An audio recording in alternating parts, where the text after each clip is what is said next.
Hello, everybody. You're listening to KPS Stories podcast. I'm Steve, your host. And I'm your co-host, Kayla. Welcome to episode 4. We've experienced so many technical difficulties today, and we're really doing our best to get this episode to you guys because we know how much you really want it. So this podcast is a production of the Keystone Paranormal Society. If you're interested in the Keystone Paranormal lore, then this is for you. So we have a caller in here. It's Luke O from Clark Summit. Hey, Luke, what can we do for you tonight?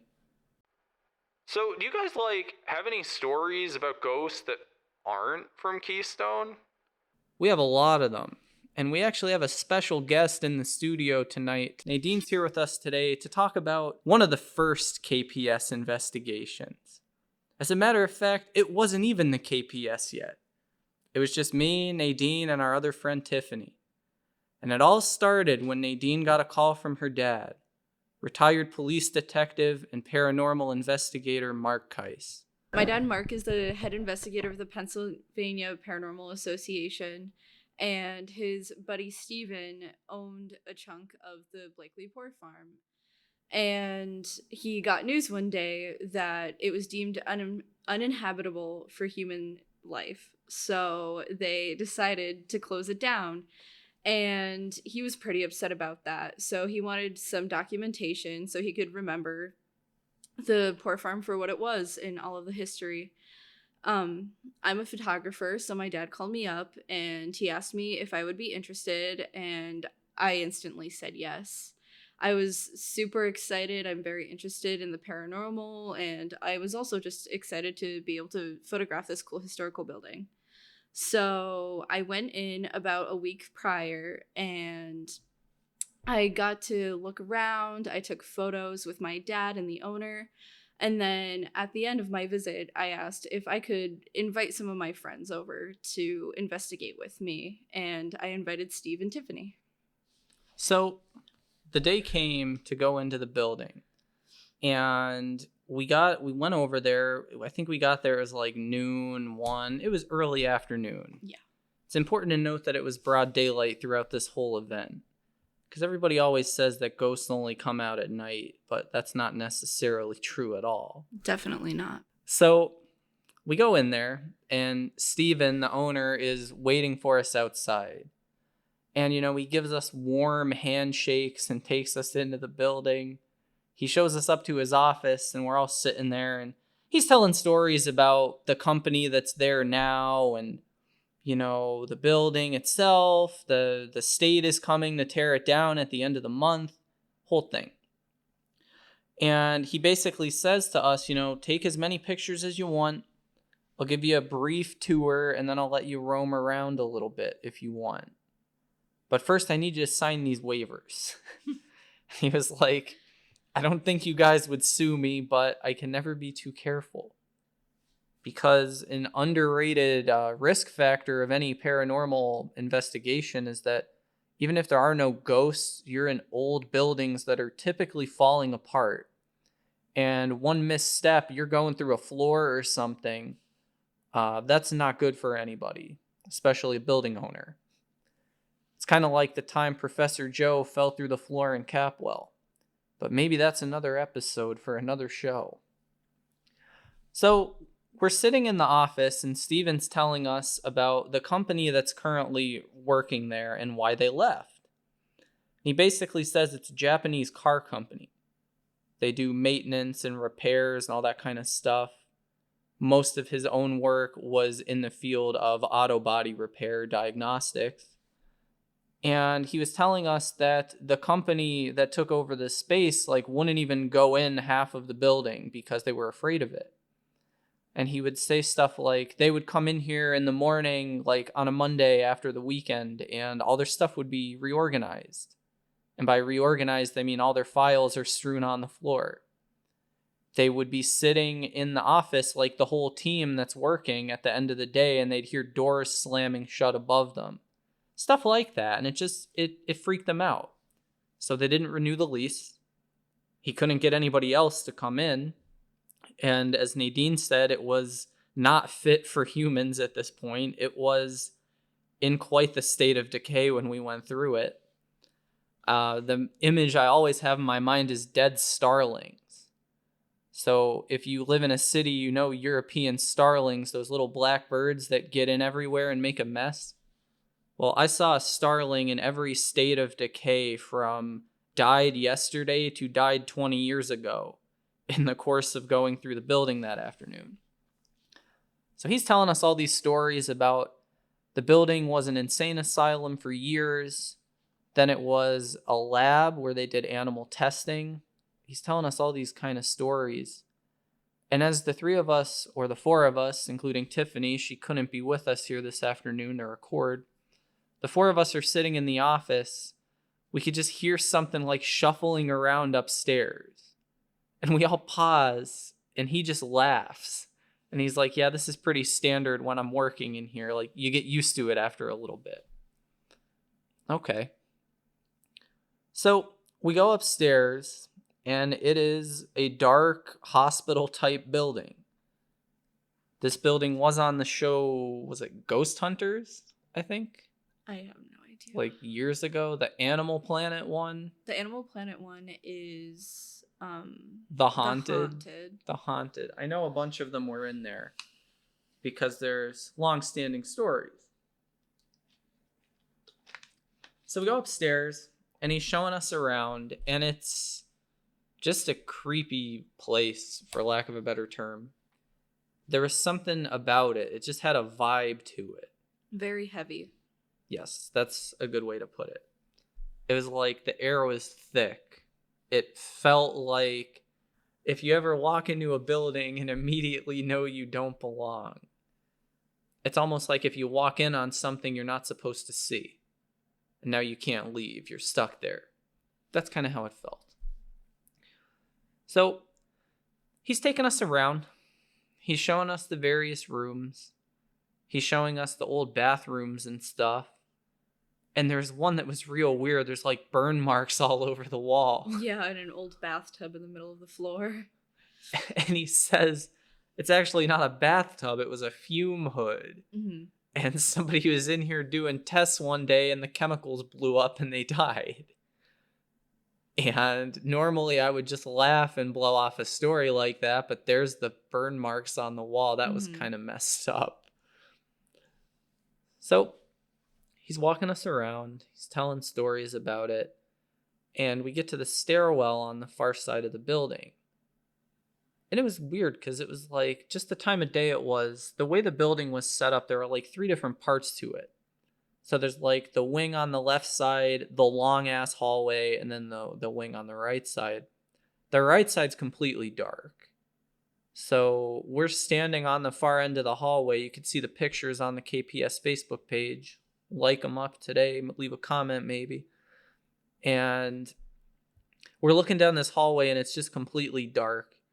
And you know there's nobody there, but it feels like something's looking back at you. It's kind of one of those tricks your brain plays on you when you go into a place that's supposed to be haunted. So we finally get to the stairs and we're standing on the stairs and like could hear people walking up and down the steps. Yeah, just so you guys know, these are metal stairs. It's not like creaky wood floors. They're hard metal stairs. Yeah, it's like metal grate, like something out of a prison. Because that's basically what an old asylum is a prison. Yeah. Miserable place to be. And that's why they're always haunted. Or so our colleagues would tell us. So we're just standing there, and you can clearly hear the steps clanging. You can hear somebody banging around upstairs. Mm-hmm. And we look at Steven like, we're the only ones here, right? Like, there's no cars in the parking lot. We watched him pull up and get out of his car, so he didn't have somebody hiding up there like his grandson or something. It was just us. And it was just fucking weird. Yeah, it was pretty crazy. We heard a lot of footsteps in the beginning. We went up to the attic after a little while. And there's just like this big metal drum. And he goes, this was where they stored all the hot water for the building, so it could run down into the showers and stuff. And as we're standing there, there's just a loud banging on the metal grate around the window. And I remember like Nadine looks at me like, what the hell is that? And I said, oh, it's a woodpecker. Like, Yeah, Steve said it was a woodpecker, but I could actually see the screen in the frame shaking, and there was no wind, and there's glass on the other side. There's no breeze going through this window. Like, it's just the metal shaking on its own and clanging. yeah, and like I'm looking at it and she's looking at it and Tiffany's looking at it and I'm like, guys, it's just the wind. We got out of there so fast. So we kept going and we went out on the roof, which was really cool. Because it's a beautiful view. Oh yeah, like this is the kind of thing where I went to high school, people would always tell stories of like what they did Friday nights after the football game. And one was breaking in the old Calvert building. Because once it was on Animal Planet and Discovery Channel, all the local kids were like, oh, it'll be cool if we break in there late at night. Maybe we'll see a ghost. So I had never actually been in here. And so it was really cool to like be up on the roof looking out. So we're standing there and we all said to Steven, like, what's that across the way? What's that across the highway? He goes, oh, it's the old root cellar. It's not haunted, but it's creepy. It's kind of cool. You guys can go over there if you want. So we did. Nothing happened. It was just a creepy... Yeah, it's a pretty creepy, dark and dank root cellar. Not a lot going on. Just some shelving and... It looks like a crypt. It's wet. It is what it is. Yeah, a creepy stone doorway with moss and fungus growing on it. Mm-hmm. Like forbidden runes or something. Like, I don't know. Hidden behind a giant fallen tree too. It's pretty creepy. They've since torn a lot of that stuff out. Like they didn't destroy the root cellar, but like all the woods around it are all cut down now. They're turning it into whatever they're turning it into. I don't know. Anyway. So we're up on the roof looking out, and we look on the other side of the parking lot, and you could just see this big pile of animal cages. Like, they really didn't try to hide them. Not at all. There was a ton.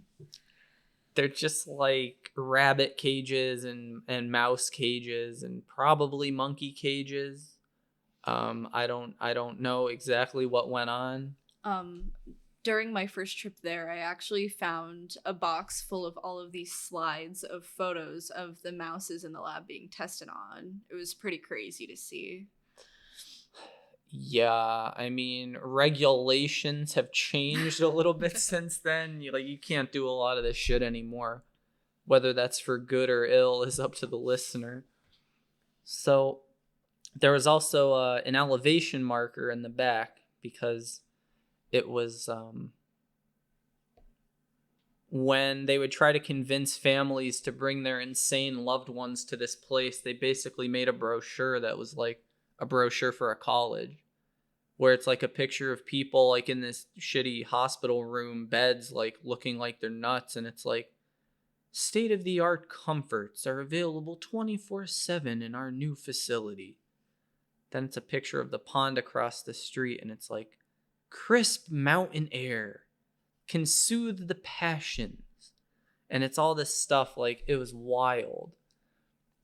Because we were going around the building, and there was this one spot that was really weird where it was like more furnished than the rest. And Steven told us that it was where the offices were. So like the doctors, if you want to call them that, the nurses, all that stuff are in here. And it's all like a nice carpet. There's a busted down couch in one of the rooms. A bunch of desks, a bunch of stacks of chairs. And there was this one little room. It was like a little circular room with desks and chairs and shit. And he said that when they would do ghost tours on Halloween, they would stop in there and like talk about the building and then let the people wander around throughout the night. He said that he begged whoever was going to demolish the building to give him one more Halloween. Give me one more Halloween ghost tour. Because we were there at the end of September. Well, mid-September. They were supposed to tear it down at the end of September. They didn't actually tear it down until November. Because I remember when the bulldozers were there and it was like half ripped apart for a couple weeks.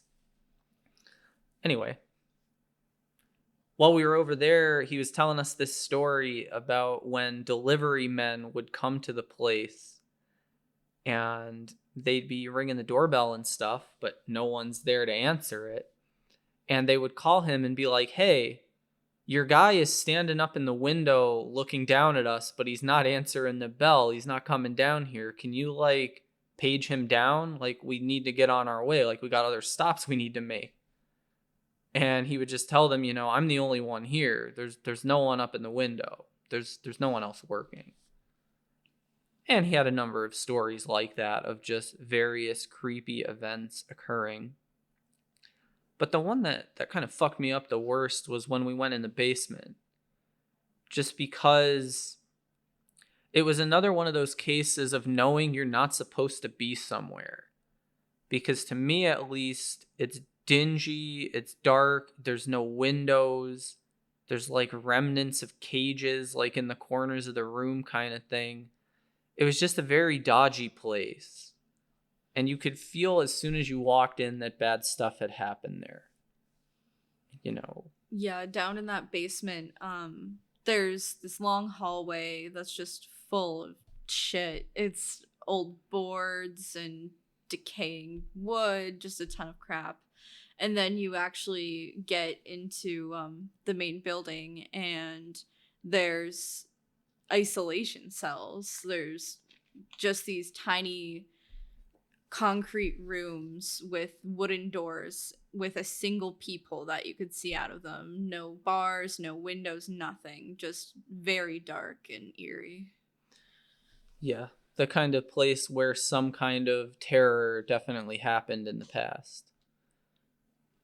So we left, obviously, and I had a lot of nightmares. You know, that place has stuck with me ever since.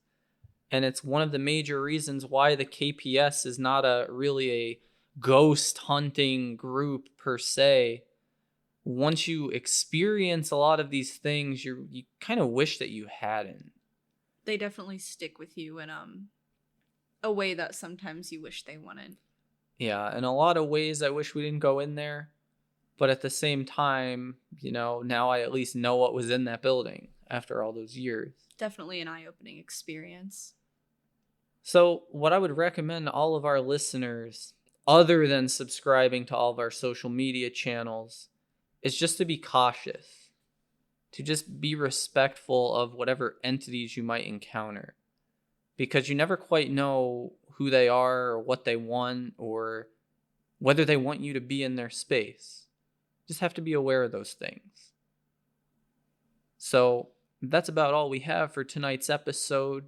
Brand new one coming soon. Stay tuned. We'll be back again.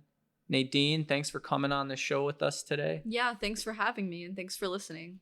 If you have your stories, you can call in anytime. We're always taking new callers on this show.